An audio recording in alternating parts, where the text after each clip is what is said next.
নমস্কাৰ সকলোকে কি খবৰ আপোনালোকৰ আশা কৰোঁ আপোনালোকে ভালেই আছে। ফাইনেলি আজি আমি দোকানলৈ আহি গ'লোঁ। ছোৱালীজনী আজি কেইবাদিনৰ পৰা জিদ কৰি আছিল যে গাড়ী এটা লাগে তাইক। তো আমি ইমান দিনে অহা নাছিলোঁ কাৰণ আমাৰ হাতত সময় নাছিল। চ' ফাইনেলি আমি এতিয়া ছানডে আজি টাইম পাইছোঁ, তাৰ দেউতাকেও টাইম পাইছে। তো আমি আহি গ'লোঁ গাড়ীখন মানে চাবলৈ। তো বহুত ধৰণৰ গাড়ী আছিল, তাতে ধুনীয়া ধুনীয়া গাড়ী আছিল। কিন্তু মোৰ ছোৱালীজনী আকৌ পিংক কালাৰহে পচন্দ কৰিলে, কাৰণ ছোৱালীৰ ফেভৰেট কালাৰ কি হয় আপোনালোকে জানেনে? Pink is a favourite colour.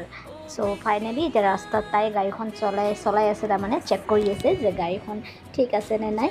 তাই দেউতাকৰ লগত কেনেকৈ গাড়ীখন চলাইছে চাইছেনে বাৰু? তাই একদম হেপী দেই গাড়ীখন পাই পেলাই। তাই বাপেকৰ লগত কি কথা পাতি আছে দেখিছে?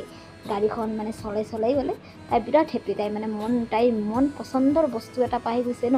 আৰু হয়ও, নিজৰ মন পচন্দৰ বস্তু এটা পালে মানে মনটো বিৰাট হেপী লাগে, হয়নে নাই? সেনেকৈ আমাৰ ডাঙৰবোৰৰো হয়। তো আজি এইখিনিতে আমাৰ ভিডিঅ'টো খতম কৰোঁ।